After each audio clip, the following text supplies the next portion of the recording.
Hey, this is Anna from thefaithfuldove.com, which goes to our Facebook page. We're on YouTube as well, but we're not promoting that. If you want to know why, please take a look at the love video. It will tell you the hilarious story. And you can like, subscribe, and share there, but we're just not sure how long that will be up there due to the situation. So, thank you again for tuning in. As you can see, I promised, and I had trouble, like a lot of trouble naming this. How to recognize when genuine actions are lies. And I'm going to tell you my shocking stories. Some of you are going to say, oh my God, she was so naive. And others of you are going to say, oh my God, I can't believe that happened. So, Slimeballs 101 it is. Also, before we get started, if you go to thefaithfuldove.com and it says bad link, it does not take you to Facebook. It's not a bad link. It's just a browser protection in some people's browser that's like trying to... Tragedy can motivate you videos so that you know why my heart wants everybody to share, like, follow, and share your favorite video to help other people who maybe just need a confirmation. They need to know they're loved. They don't feel alone. Once you see that video, you're going to understand why this is so important to me that this channel grows. Okay, well, as I promised, this week we're going to talk about how to recognize when genuine actions are lies. And you will not believe the things that I've been through. But first, some background. Oh, by the way, the only way to name a video about someone who would use a seemingly genuine action to create a lie is a slime ball. So we named it Slimeballs 101. Okay, little background. Met my high school sweetheart when I was 13. We were married 8.5 years, together 12. We just grew up and grew apart. So you can imagine after that I was like an infant at dating. And my date, one of my very first dates, starting into the stories here, one of my very first dates was this lawyer. He was a very handsome, larger man. We connected really well over dinner. It was really wonderful. Note that he picked me up, and what happened after was he was like, hey, let's go to the memorial under the bridge. I want to see the war memorial again. Okay, that's not what he wanted to do. And he climbed all over top of me. I couldn't get him off of me. It took 10 minutes to get him off of me. I'm so lucky, ladies, that I was not raped. Okay, that was in my late 20s. And I was very naive. I got him to take me home. Okay, ladies, you do not, or men, I don't care who it is, you do not have to put out because someone pays for dinner. Okay, and do not let them know where you live. This stuff is happening even worse nowadays. Do not let them know where you live until you've been dating them a while. Do not have them pick you up. Have your own transportation, your own money. Go Dutch the first time. Ladies, it's just not safe to be that one where I'm single and I can get a free dinner. It's not safe. What you can get is dead or raped or hurt really bad. Just don't do it. Okay, so if that wasn't bad enough, taking a deep breath. The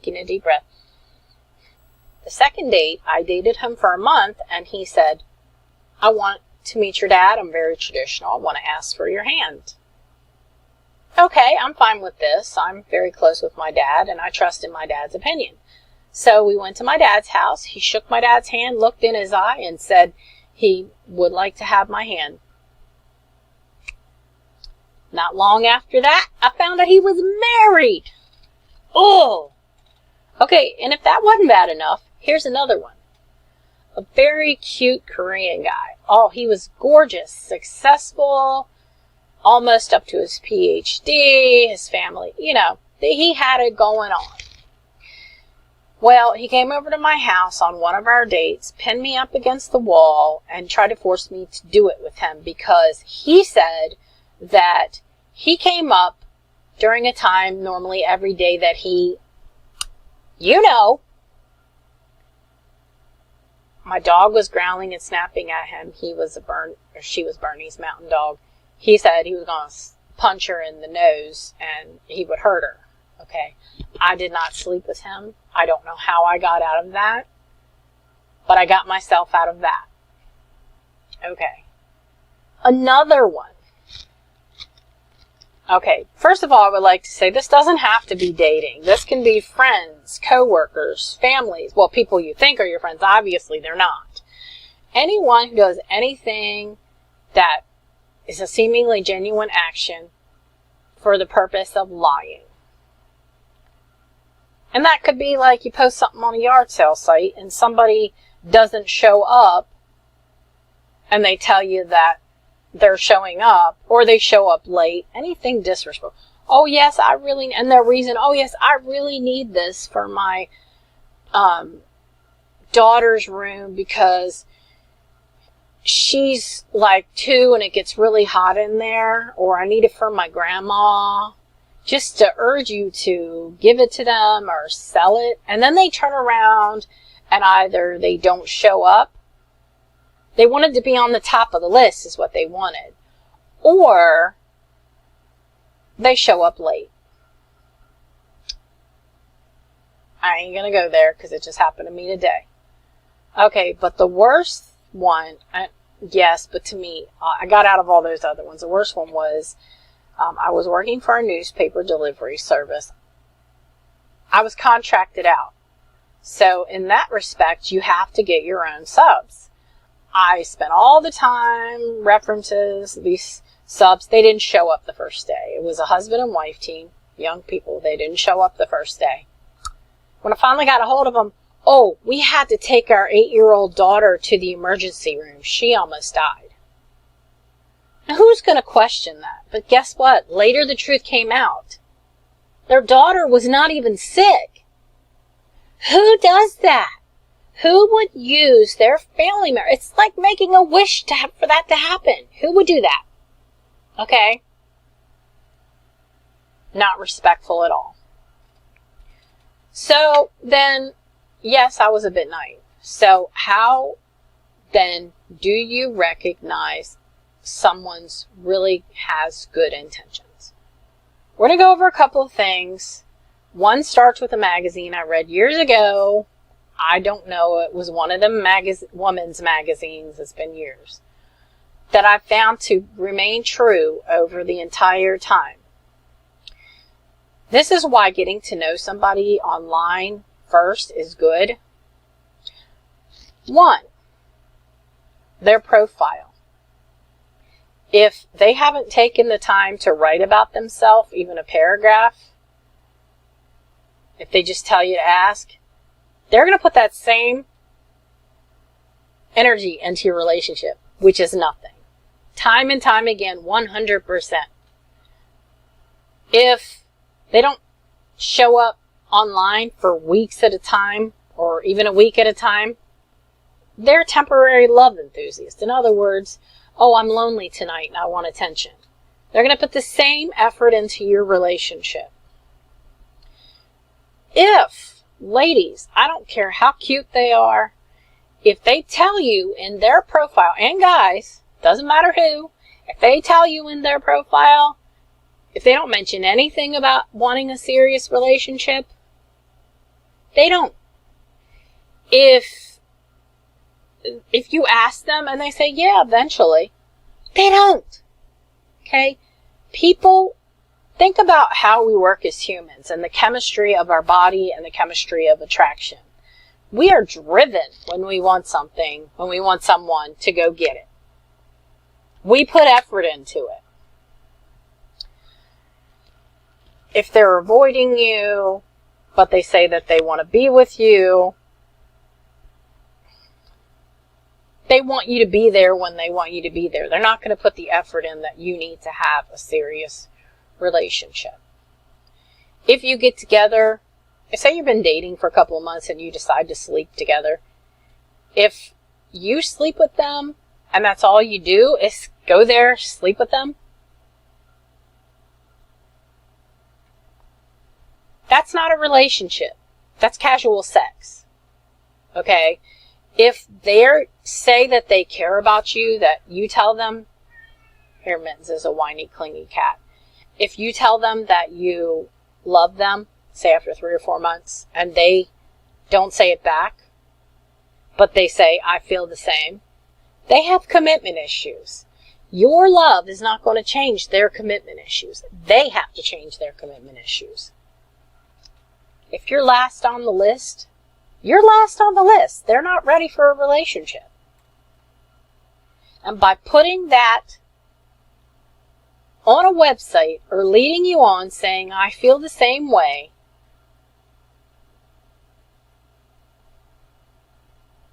that's genuine. To me, that's genuine actions that are lies. Okay. But it's you who's lying to yourself if they say they don't want a relationship and then you're buying all the stuff that they start saying a month or 2 in, or that you think you can change them. You're lying to yourself. So don't lie to yourself either. Okay, now, I really wish I could remember the magazine. It was really good. Okay, you're getting to know this person. And young people fall for this all the time. If they start talking about sex, brain switches to sex. You think that you get to, they'll just talk about something else, or they'll get to know you and things will be better. No, once they've set the word sex in their head, that's it. As a matter of fact, it's a known fact that people who talk about sex when they're getting to know someone, that's what's on their mind. And when they did a study in this magazine, they call you sexy. That's what they want. Sex. They're not thinking of you relationship-wise, even if they say it. Now, let's go to, what about beautiful? What about pretty? It depends upon how and when they use it, okay? But if they can't get past getting to know you without saying or trying to get some, then their mind is on sex. Okay. So, say you, hold on just a moment, the cat is meowing. Okay. Think about how you feel when you're first meeting someone.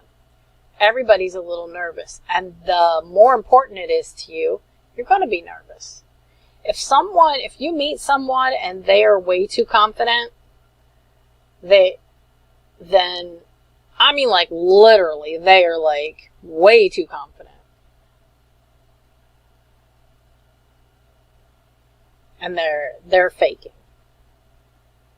They're not doing a genuine action if they're way too confident, but they're trying to be genuine. They're trying to do it. If you think about how you felt when you've really something's really important to you, you're a little nervous, you may be a little distracted. I'm told that people's eyes, when they're really, really into you, especially the guys, their pupils will get bigger. Of course, I don't know if you want to get all up in their grill to check that. What else? Nervousness. They may have sweaty palms. They say that's guys. They may be looking everywhere else but you. They may be looking at you for a little too long, hopefully not creepily. They're not groping you. They're not touching you inappropriate. They're not speaking inappropriate to you. And they're not trying to convince you of anything. When people first meet people, even when they have the chemical attraction, the chemistry between them, even when they feel spiritual connection on the first date, are cautious. The human side is cautious. Okay? So they're not gonna tell you they love you. They're not gonna say stuff like, I can see a future with you. They're not going to they're not going to do any of this stuff seriously. Okay, they're not any, like when you get further down in your relationship, what is it, usually 3 months before people tell each other they love each other, or longer. Don't take me for that. Everybody's different. Depends upon how long you date. But if they're telling you they love you right away, they're creating a genuine action, playing on your emotions, which is a lie. Okay? Can you love someone at first sight? Yes, you can. Okay? There are other people out there who don't believe in that. Being an empath, I know it can happen. The difference is, no one's going to tell you that right away. Okay? So, they're gonna be like on the air caution, because the real guy and the real girl, the real guy's got ego. He doesn't want to say something first. The girl's pride, they don't want to say something first and take a chance of being rejected. Think about it. And as you get older, that gets no easier. So, are there really any true, genuine ways to know that a guy and a girl, whomever it is, have true intentions towards you? No. Actions don't speak louder than words, or maybe they do, but a lot of people are lying, and more people are bold-faced now. Bold-faced lying. The only true test of intentions is time. How are they reacting over a period of time? How do I say this? When you get through the honeymoon phase where you're all happy and giddy because the endorphins in your head are, really happy, and the serotonin levels are making you dance on the clouds, which is usually anywhere from 3 to 8 months. For most people, it should be around 8 months to a year. But the biggest thing that people do that are naive, like I used to be, is they fall in love because they put the person almost immediately in their head in a relationship. And the number one call I get is, I just went out on a date with this guy. Is he my soulmate? Well, I'm glad you had a nice time and he was a gentleman, but even if he is your soulmate, if his human side doesn't act on it, it can screw it all up. So, it's too soon to tell. May just be someone who's there to learn a lesson from. And also, you want to see my love video for how to find out what the person is, or if they're a soulmate, if they're twin flame mirror, or if they're a karmic twin flame. And how to, not only that, but how to write down your patterns and stop these people in their tracks from hurting you. Being a little more cautious if you're rushing in. Me, I'm a Pisces, I'm a dreamy romantic. It took me so many times of getting hurt before I stopped romanticizing. Don't put them in your imagination as your lover, or in your dreams as someone who does this, this, and this. There are a lot of people who only do the romantic stuff just to get you. And their exact words once you're married will be, I got you. What do I have to do for it? Why? Because you have to date your wife and husband for life. Okay? The successful couples, they did a study. I was listening to this church group, and I've also listened to some other things. I can't remember now, it was years ago. Every single time when they brought this up with couples who had been together long term, elderly couples, and new couples that had a lot of breakups. Okay.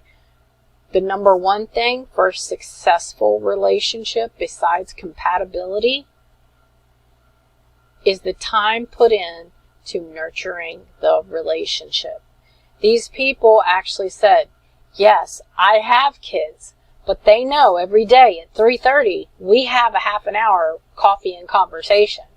And unless they're dying or badly hurt, and we have to define that for kids because they will get a scratch. Oh my God, I'm dying! Anyway, they are not to be bothered. The couples who actually take the weekly dates to spend time together. The couples who communicate, which is another topic. You should see how to communicate, because that is one of the biggest reasons couples break up, because they don't work together. They don't communicate. They're on two different pages. They need to get on the same page. They don't know how. But I show you how. So, Slimeballs 101. I hope through all my stories of HE double hockey sticks that you learn to be cautious. That people who really want to be with you, they're cautious. They're afraid to say things wrong. They're a little bit nervous when getting to know you. But that the true test of a person's intention, because a person's intentions can change. Okay, first of all, every single time me and any of my friends had someone start talking about sex almost immediately, they would claim, hey, during the get to know you phase too, they would claim, hey, it's cool, we got to be compatible sex wise. Well, yes, we do, but there's an appropriate time to talk about that. And it's not like in the get to know you, first part of the get to know you phase. Okay. So every one of us who've had, and of course this magazine, that's why I'm telling you about the magazine. Darn, I wish I could remember the magazine. Everyone, if they called you sexy right away, if they talked about sex during the get to know you phase, they had sex on the brain, and they can't switch that. Okay. You want to be looked at as a person to fall in love with, not a person to have sex with. But once they put the sex on the brain, that's it. In the beginning of that gets set in the beginning. Okay. And some of y'all might argue with me, but think about it. All right. And these slime balls, the biggest way to stop them is to not give yourself right away. Don't give your love right away. Don't give your address right away. Don't give your sex right away. Don't give nothing right away, except for the basic get to know yous. So, time, people, time. Time for them to consistently prove that what they say they're doing, they're doing. Time. And not giving of yourself in a personal way. This is Anna from The Faithful Dove. Please like, follow, and share. I appreciate you listening to me ramble on it. If you have any comments, please, I would love to hear your tips and tricks. If you're a couple that's been together for a long time, for a couple that's having difficulty, you're welcome to ask questions as well. I will not do readings here, so if it's just a general, well, we're having trouble, we're at this part of our relationship and we're having trouble, and it's related to the topic that I'm speaking with, you can ask. So, I thank you so much. Have a wonderful day.